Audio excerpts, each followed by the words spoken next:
Hello and welcome back to another fine Monday edition of the Hollywood Redux podcast. Today we are talking about the Belko Experiment and all its bloody, gory goodness.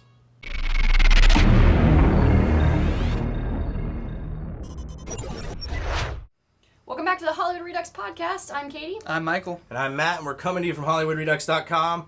We got to go see a very cool sneak peek with a Q&A after the movie with the writer, director, and some of the cast of the Belko Experiment. That's right. And god damn it, was it a fun movie.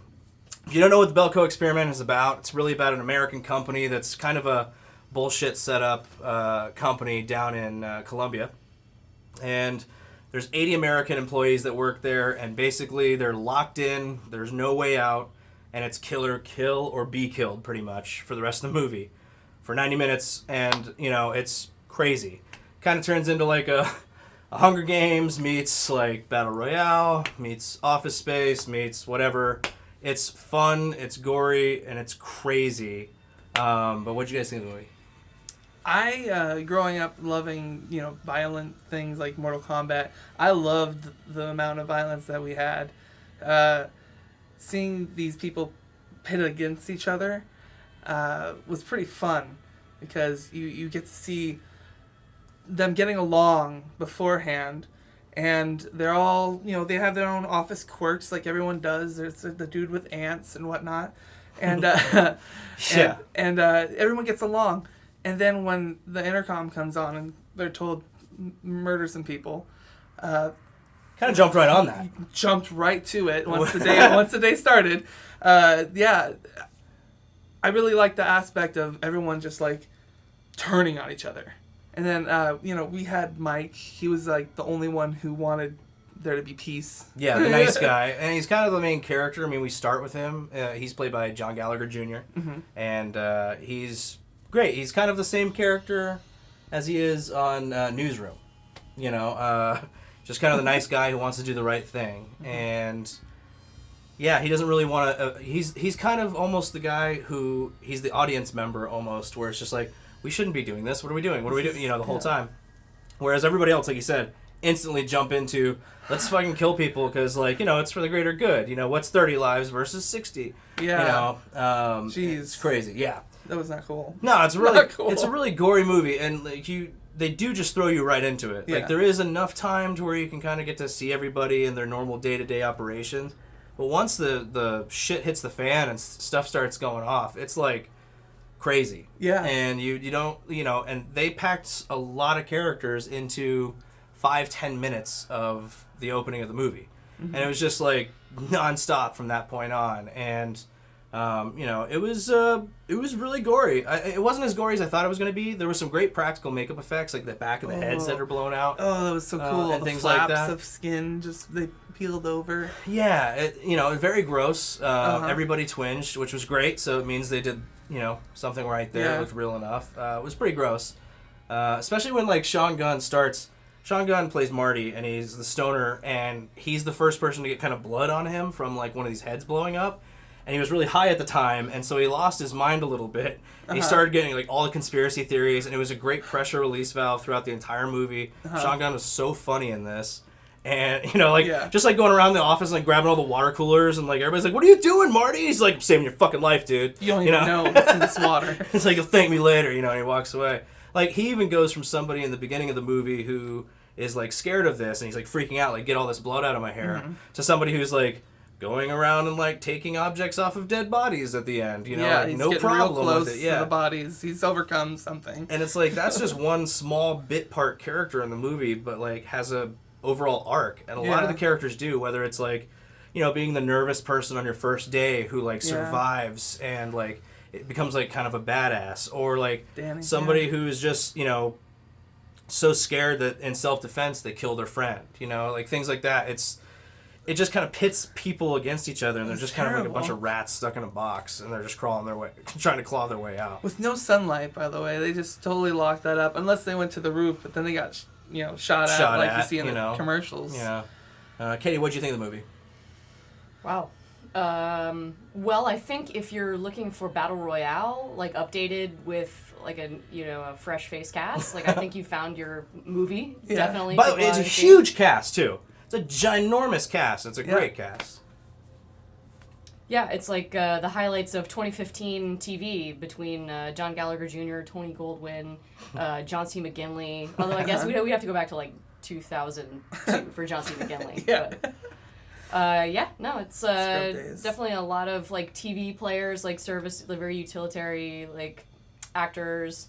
A lot of deaths via office supplies. If you're into that stuff, then you'll have a lot of that to enjoy. You know, have you ever thought about, just like bashing your boss's brains in with a, stapler or, something like that? Chopping someone up with a little... This movie is for you. Paper cutters. Yeah, no, they kind of pulled the Punisher move a little bit. That was brutal. It's the worst. Getting the Achilles tendon cut. Daddy! No. But who was your character that you liked the most in the movie? Like, because there were so many characters you could choose from. Like, because he likes some of the creepier characters. But I feel like there is a character that you can kind of relate to throughout the movie because there's so many different personalities in the movie. You can either relate to them by how they act in the situation, or you can relate to them like how they act in the scenes before all the shit hits the fan. Yeah. It's like you can kind of almost root for everybody in this movie, and there's somebody in this movie kind of for everybody, which is kind of cool. Which is very hard to do because it is a 20+ person cast, and they do some very serious shit throughout this.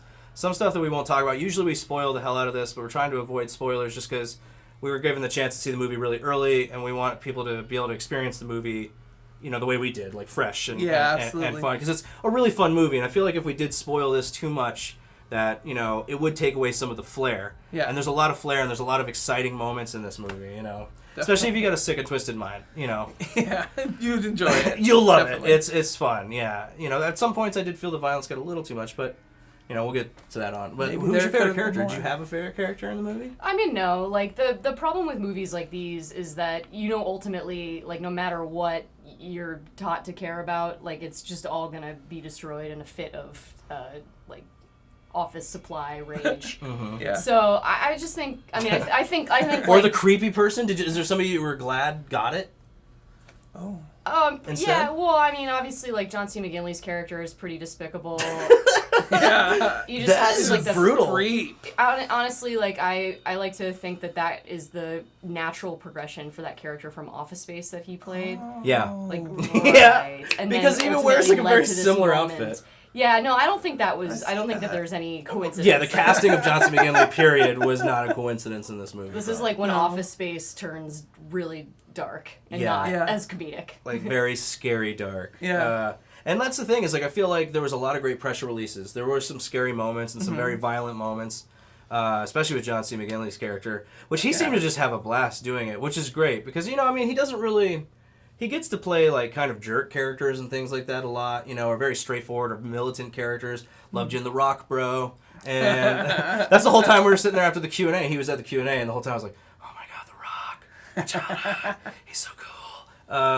But, he had a lot of fun. And he kind of gets to play these kind of straightforward, militant kind of buttholes a lot of the time. Yep. And, like, to give him, like, kind of a quirky role, where he's using the emojis and the, like, message in the beginning of the movie and stuff like that, like, it was kind of cool to see him do that. And then he got to, of course, go back to his, like, straightforward, scary guy, and then he went into just, like, he totally went off the deep end by the end of the movie. Creepy. He was terrifying by the end. Just don't call him a pervert. Don't call me a pervert. Yeah. And then, like, Tony Goldwyn, like, we didn't even get to talk about him. He plays the CEO or CFO, COO. I think he was COO. He was one of the C's of he was the head of the company there, and, he does a complete 180 as well. And, like, he was also at the Q&A after, and didn't get to tell him, but he also did a great job. I thought he did a great job of, like, being that nice, fun, kind of easygoing boss kind of in the beginning, a little concerned. And it turns out he's, like, Special Forces trained, so that's scary as shit, especially when somebody like that who's super calm, cool, and collected in the first, like, half of the movie. Yeah, everything's fine, guys. And then all of a sudden, like, the heat starts to get up. It's like, hey, it's very easy for people to go a little crazy in here, I should have a gun. And things like that. And, from there, we should protect the armor. Yeah, and one thing that's cool about this movie, because we don't want to spoil too much of the movie, but one thing that's really cool is when the bad guys are bad, they're really bad. They're terrifying. So, and unfortunately, sometimes that leans on the more violent and things like that, but, it's one of those things where when they get it, when they bite it, it's so much more enjoyable. It's almost like beating that level, in a video game that you've been trying for all night. You know, so it's really cool. But definitely wouldn't recommend this for a kid unless your kid's really messed up like I was as a kid and loves that stuff. If your kid's seen Cannibal Holocaust, they're probably fine for this movie. No children in this movie. But there should be no children seeing this movie. It's not a movie for kids. Probably not. I'm an adult and I don't even think it's for me. It's too scary for me. Yeah, but great direction from Greg Mclean, Absolutely. you know, of Wolf Creek fame, and also great words by James Gunn. Yeah. You know, just seems like everybody had a lot of fun working on this movie, and you could tell it relates to the film. But, you know, let us know what you think of our review in the comments below. But for the Hollywood Redux podcast this week, that's going to do it for us. I'm Matt. You can find me at Splashdown1. No, not you. Not yet. You can find me at Splashdown1 on all social media. I'm Michael. I'm at What the Hess. I'm Katie. I'm at Moles. And we're coming to you from HollywoodRedux.com. Be sure to check out some other shows. IGL tomorrow. You can find me on the Adventure Podcast this Friday. Bye-bye. Bye-bye. Oh! K-Files Wednesday. Come on now. Thank you for watching. If you liked that video, be sure to give us a thumbs up. Also, click over here for more just like it, or subscribe to our page, or visit our store for cool t-shirts. Thanks again. We'll see you next time.